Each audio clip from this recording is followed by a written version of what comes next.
तो hello guys, once again welcome to the new video. जैसा कि मैंने आप लोगों से वादा किया था, मैं आ चुका हूँ इस पर वीडियो लेके कि हेड माइनस टेल लिखें कि head minus tail plus one, या हम दोनों ही लिख सकते हैं।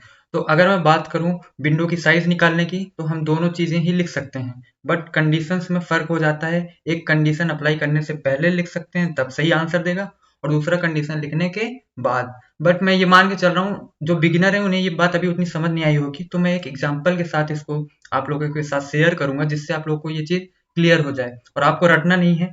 और सबसे इम्पोर्टेंट चीज़ ये कि ये कोई बहुत बड़ा मुद्दा नहीं था कि मुझे हेड माइनस टेल या head minus tail plus one पे वीडियो बनाने का, क्योंकि मैं आप लोग को ये रटा भी सकता था या एक्चुअली मैं दिखा भी सकता था कि कैसे मतलब विंडो की साइज निकालेंगे। Actually head minus tail plus one ही लोग करके दिखाते हैं, बट मैं ये चाहता हूँ कि आप लोगों को ये कॉन्सेप्ट रटना ना पड़े, बल्कि आप लोग को विजुअलाइज हो। और बिगिनर्स लोगों से ये मेरी आशा रहेगी कि वो लोग मतलब अपना कॉन्सेप्ट यूज करके सवालों को सॉल्व करें जो मैंने टेम्पलेट बताया है। तो चलिए शुरू करते हैं। तो इस बार मैंने कुछ नया ट्राई किया है, जिससे मैं आप लोग को और बेटर तरीके से समझा पाऊँ। तो यहाँ पे आप लोग एग्जांपल देख सकते हैं कि लेटर सपोज मेरे पास एक छोटा सा स्नेक है। ओके, ये छोटा सा स्नेक है जो अभी पॉइंट नंबर वन पे है।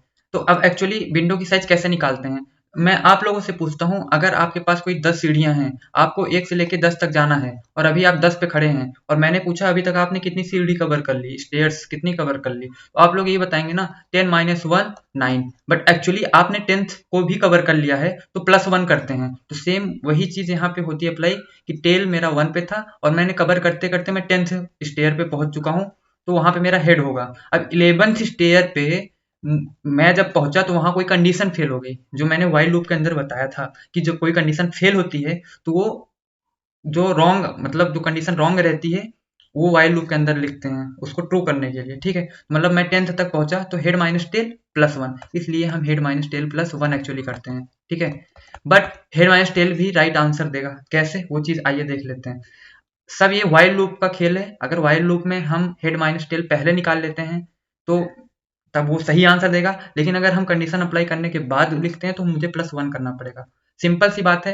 यहीं पे देख लीजिए, अगर वन से लेके 10 तक मैंने कहा साइज बताओ, तो आप लोग कहेंगे head minus tail plus one, head 10 पे था, टेल मेरा वन पे था, प्लस वन करके मैंने इसकी साइज बता दी। ठीक है, अब अगर मैंने ये चीज कहा कि आप 11 पे जाइए और जाने के बाद आपको पता चला है रॉन्ग आंसर है, तो आप अपने टेल को एक से आगे बढ़ा दीजिए। ऐसी कंडीशन में गिवन होगी, हमेशा आपको करना है। जब कंडीशन फेल हो ना, हमें टेल को अपडेट करना है, जिससे मेरी कंडीशन अगली नई कंडीशन के लिए मेरा आंसर सॉल्यूशन तैयार हो जाए बनने के लिए। ठीक है, तो मुझे वन को छोड़ना पड़ेगा अगर मेरी कंडीशन फेल हुई। पहला तो ये केस हो गया कि मैंने कंडीशन को चेक किया और मैं उस कंडीशन के अंदर घुसा नहीं, मैंने यहीं पे आंसर निकाल लिया, तब तो मैंने head minus tail plus one लिख लिया।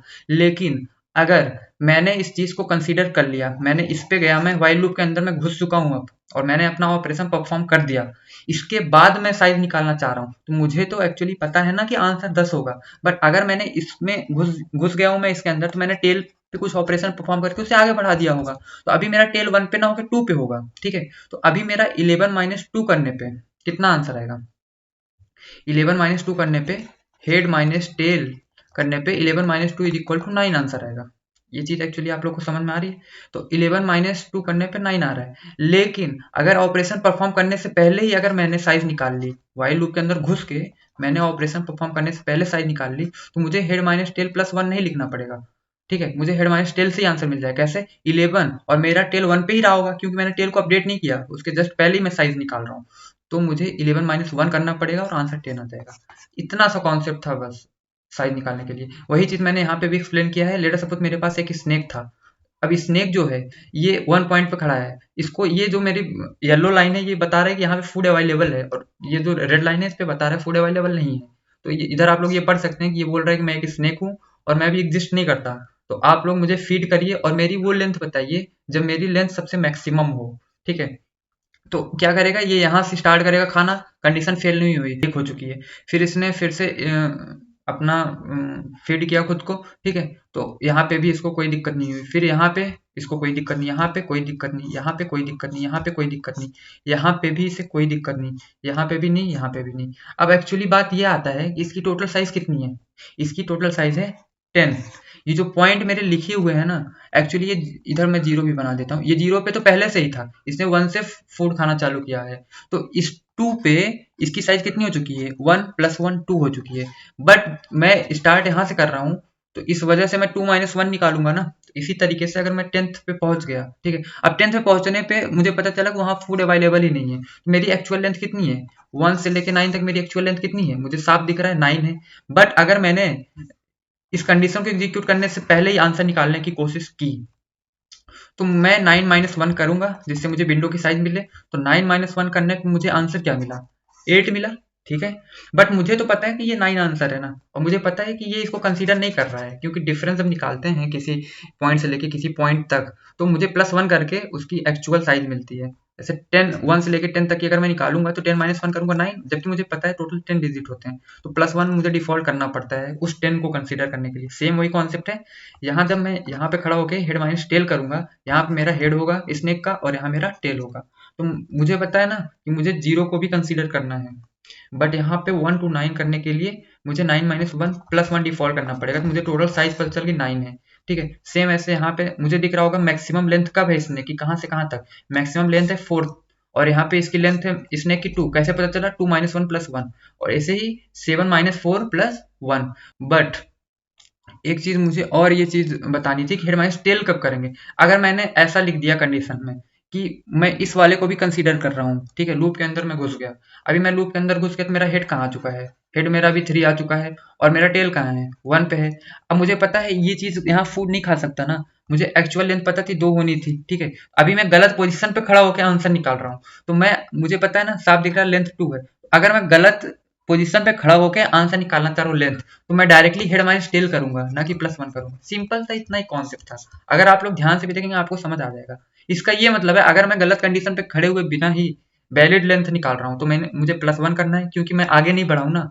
और अगर मैं कंडीशन के अंदर खड़ा होकर निकाल रहा हूँ तो मुझे हेड माइनस टेल करके ही आंसर मिल जा रहा है। जैसे यहाँ पे भी देख लो, अगर वो 7 के बाद 8 के अंदर भी घुस गया तो मेरा हेड यहाँ पे आ गया होगा, अब हेड 7 पे नहीं रह गया, तो 8 - 4 करके मुझे 4 लेंथ मिल रही है। इसलिए मैंने कहा था मैं हेड माइनस टेल भी लिख सकता हूँ और हेड माइनस टेल +1 भी। अब चलिए उस क्वेश्चन को मैं डिस्कस कर लेता हूँ जो मैंने बीच में ही अधूरा छोड़ दिया था, और मैंने हेड माइनस टेल +1 करके सॉल्यूशन सबमिट करके आपको दिखाया था। अब यही क्वेश्चन था जिसकी बात मैंने पिछले वीडियो में की हुई थी। सिंपल से ये क्वेश्चन था, टेस्ट केस में लिख लेता हूँ ABCD है और BCDF है। तो यहाँ पे मैंने सेम वही कॉन्सेप्ट बताया कि हेड टेल कॉस्ट और लेंथ मुझे जो है डिफॉल्ट ग्लोबल मैंने बना लिया कि हेड जो है आगे आगे बढ़ेगा और टेल मेरा पीछे एक जगह पे स्टेबल रहेगा, और जैसे मेरी कंडीशन फेल हुई टेल आगे बढ़ेगा और हेड मेरा तो बढ़ता ही रहेगा। इस तरीके से वो पूरी ये जो पूरा मेरा स्ट्रिंग है जो भी चीज़ है वो पूरा ट्रैवर्स कर लेगा, ठीक है, स्टेबल रह के आगे बढ़ेगा। फिर स्टेप जब कंडीशन फेल होगी तो मेरा टेल अपडेट होगी फिर से आगे बढ़ेगा, और अगर मेरी फेल नहीं हुई तो यहीं से आगे बढ़ता रहेगा, यहीं से आगे बढ़ता रहेगा, और फिर फेल हुई फिर मेरा टेल अपडेट होकर आगे बढ़ता रहेगा। तो इस तरीके से वो पूरी विंडो को ट्रैवर्स कर लेगा, और जहां जहां पे मेरा ये टेल अपडेट हो रहा है वहां वहां पे मैं कुछ ऑपरेशन परफॉर्म करूंगा और टेल को आगे बढ़ाऊंगा। तो सिंपल सा वही कॉन्सेप्ट था ABCD BCDF में। अगर मैं बात करूं तो मैंने हेड को आगे बढ़ाया, यहाँ पे मैं एक ड्राई रन करके दिखा देता हूँ, यहाँ पे मेरा हेड भी रहा होगा और टेल भी रहा होगा, ठीक है। अब बात हुई कि हेड बराबर 0, तो हेड यहाँ पे है, ठीक है, एक्चुअली हेड यहाँ पे है। अभी यहाँ पे मेरा क्या हुआ, मैंने कॉस्ट निकालना चालू किया, उसने कहा आप मैक्सिमम कॉस्ट 3 तक आप निकाल सकते हो, तो मैंने कहा ठीक है भाई मैं चेक करता हूँ, जहां मुझे 3 से ज्यादा कॉस्ट मिलेगी वहां मैं वाइल लूप के अंदर घुस जाऊंगा उसको वैलिड करने के लिए, क्योंकि तब इनवैलिड हो जाएगा अगर 3 कॉस्ट से ज्यादा कॉस्ट मुझे मैंने निकाला, ठीक है। तो cost is equal to cost plus, शुरू में कॉस्ट मेरा 0 था तो cost is equal to 0 plus ABS of A minus B, S of head minus T of head, तो दोनों में हेड हेड यहाँ पे था, तो S ऑफ हेड मेरा अभी A है, A की कॉस्ट और B की कॉस्ट दोनों को डिफरेंस मुझे यहाँ ऐड करना है, तो 1 हो गया आंसर, तो कॉस्ट मेरा 1 हो गया, ठीक है। हेड इज इक्वल टू 0 के लिए, हेड इज इक्वल टू 0 के लिए मेरा कॉस्ट 1 हो गया। फिर व्हाइल लूप के अंदर घुसने का कोई सवाल ही नहीं है, और मुझे लेंथ फाइंड करना है ना, उसकी साइज कितना वो वैलिड है कहाँ लेंथ तक, तो मैं हमेशा लेंथ निकालता चलूंगा। कैसे निकाला मैंने यहाँ पे, वही सेम कॉन्सेप्ट, मैंने कहा पिछला लेंथ और अभी की विंडो की साइज जो कि अभी की लेंथ है दोनों का मैक्सिमम ले लो। तो पहले 0 लेंथ थी, अभी उसने एक कवर कर लिया A और B को, अभी उसकी साइज 1 हो गई, तो यहाँ पे मैक्सिमम लेंथ 1 मिल गई होगी, मैक्स लेंथ, ठीक है। फिर से हेड इज इक्वल टू 1 हुआ, तो हेड यहाँ पे अपडेट हुआ, हेड यहाँ पे अपडेट हुआ, इन दोनों की उसने डिफरेंस निकाला, फिर से +1 हुआ, तो यहाँ के लिए मेरी कॉस्ट 2 हो गई, ठीक है। 2 कॉस्ट हो गई, अभी भी कोई प्रॉब्लम नहीं क्योंकि मैक्सिमम कॉस्ट में 3 है मेरे पास में, मैं 3 तक इसको कॉस्ट को कंसीडर कर सकता हूँ। फिर से उसने सेम चीज किया तो हेड माइनस टेल प्लस 1, ये 0 इंडेक्स था, ये 1 थी, ये 2 थी, ये 3। तो अभी मैं यहाँ पे खड़ा हूँ 1th इंडेक्स पे और मेरे पास टोटल साइज 2 है, तो इसलिए मैंने हेड माइनस टेल प्लस 1 किया कि 1 माइनस 0 प्लस 1, तो टोटल एलिमेंट मुझे 2 मिल गए। तो अभी तक आंसर मेरा अपडेट होके यहाँ इस मैक्स की आंसर अपडेट होके 2 हो गया होगा 1,2 से। इसके बाद फिर से मेरा हेड यहाँ पे आया, मतलब हेड यहाँ पे आया तो अभी वो एक बार और इस कॉस्ट को कंसीडर करेगा, सी और डी के डिफरेंस को। पहले कॉस्ट 2 थी, अभी प्लस 1 अगेन हो गया, अभी कॉस्ट 3 हो गई। अब मेरा मैक्सिमम कॉस्ट इक्वल आ गया, अभी भी मुझे प्रॉब्लम नहीं है, मैं वाइल के अंदर नहीं जाऊंगा और लेंथ निकाल लूंगा। अब लेंथ 3 हो गई होगी मैक्सिमम लेंथ, ठीक है। जैसे ही मैं डी और एफ को कंपेयर करूंगा, मैं एक एक्स्ट्रा कॉस्ट ऐड करना चाहूंगा और मैं कर भी लूंगा, ठीक है। यहाँ पे मैं कर लिया हूँ। अब जैसे ही मैंने कर लिया, फिर मैं वाइल के अंदर गया। अब वाइल के अंदर क्यों गया, क्योंकि मेरी कंडीशन ट्रू हो गई है कि जो मेरा कॉस्ट है वो 4 है और मैक्सिमम कॉस्ट 3 है, तो इनवैलिड केस हो गया। तो अंदर जाओ इसके, जिससे कि इस चीज को हम बाहर निकाल सकें टेल के थ्रू, क्योंकि मुझे सब एरे निकालना है, ठीक है, कॉन्टिग्यूअस ऑर्डर में। तो मैंने कहा कि उस भाई ए और बी के कॉस्ट को तुम बाहर निकाल फेंको, उसने बाहर निकाल दिया, ठीक है।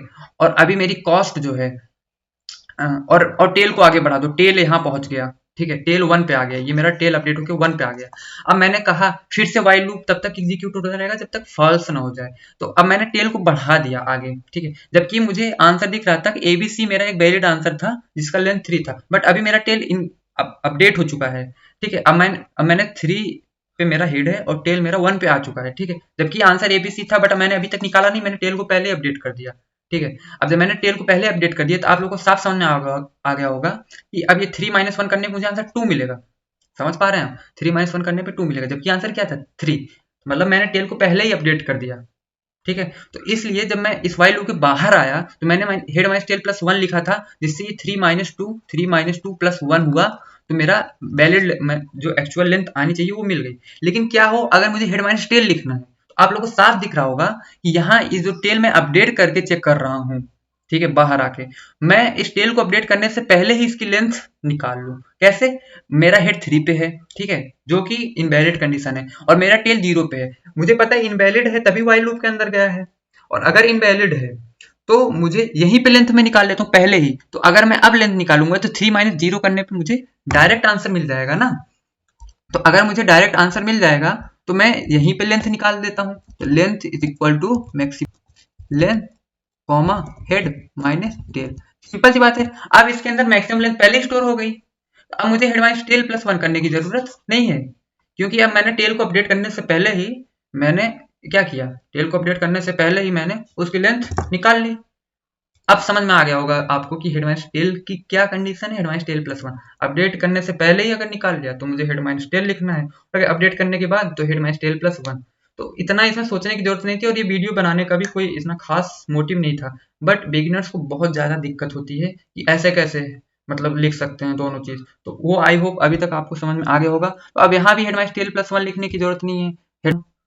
अब मेरी लेंथ यहाँ पे अपडेट हो गई होगी, ठीक है, बट एक चीज आप लोग देखिए, यहाँ का लेंथ मुझे बार बार निकालना पड़ेगा। क्यों? क्योंकि उसकी साइज तो हमेशा तो बढ़ ही रही है ना, या तो वो श्रिंक करके आगे बढ़ेगा या तो बढ़ता ही रहेगा। तो मुझे ये चीज तो हमेशा लगानी ही लगानी है, तो इसलिए मैंने यहाँ पे हेड माइनस टेल इसलिए लिख दिया कि अभी यहाँ का मैक्सिमम आंसर आ गया, ठीक है। लेटर सपोज यहाँ ई और जी रहा होता, एक और केस, ठीक है, 4th इंडेक्स पे। तो जब इसने इसको बाहर निकाला, तो इसके बाद में अब ये क्या कंसिडर करेगा, अब ये इसको कंसीडर करेगा और यहाँ पे फिर से फेल होगा।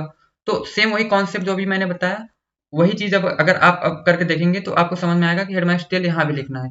अब एक बहुत इंपॉर्टेंट चीज, क्या हो अगर वो इसके अंदर जाए ही ना, अगर वो इसके अंदर जाएगा ही नहीं, तब तो मैं हेड माइनस टेल नहीं लिख सकता ना, तब मुझे हेड माइनस टेल प्लस 1 लिखना पड़ेगा, क्योंकि मेरा टेल पॉइंटर कभी अपडेट ही नहीं हुआ। लेटर सपोज एक एग्जाम्पल लो, ये ए बी सी ले लो एग्जाम्पल, और बी सी डी। अब ये मेरा तीनों वैलिड है क्योंकि ये टोटल कॉस्ट 3 है, तो ये इनवैलिड में कभी गया ही नहीं। अब ये 0 पे था, ये 1 पे था, ये 2 पे था। अब मेरा ये पूरा लूप खत्म हो गया, ये पूरा लूप खत्म हो गया, ठीक है, ये पूरा लूप खत्म हो गया। और मैंने यहाँ पे हेड माइनस टेल किया था, तो 2 माइनस 0 2 आ रहा है आंसर, जबकि मेरा आंसर क्या आना चाहिए, 3 आना चाहिए। अब मेरा जब ये पूरा लूप खत्म हो गया तो बाहर आके लेंथ क्या रिटर्न कर देगा, 2 रिटर्न कर देगा, जबकि मुझे तो पता है आंसर 3। इसका मतलब जब मेरा पूरा साइज ही खत्म हो जाए, जब मेरा पूरा साइज ही खत्म हो जाए, तो मुझे क्या रिटर्न करना है, maximum of length comma size of this string.